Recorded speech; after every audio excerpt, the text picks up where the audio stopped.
How to fix Windows Update error 0xCA00A009 on Windows 11. To fix Windows Update error 0xCA00A009 on Windows 11, try 1. Run Windows Update Troubleshooter. 2.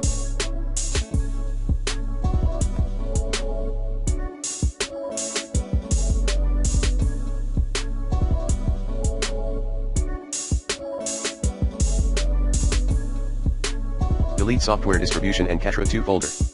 Run these commands as admin: netstop wowserv netstop crypt svc netstop bits netstop misserver /windows /stop twa redistribution software distribution.old /windows /system 32 /catra 2.old netstart wowserv netstart crypt svc netstart bits netstart misserver. Finally, restart your computer. 3. Update group policies.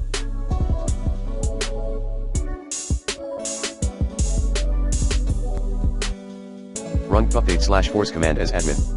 4.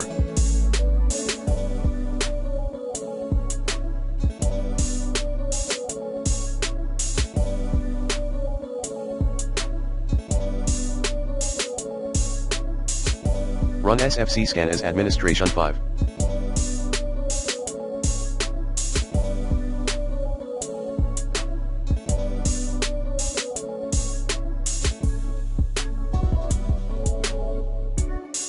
Repair OS with an original installation media, like Windows 11 ISO.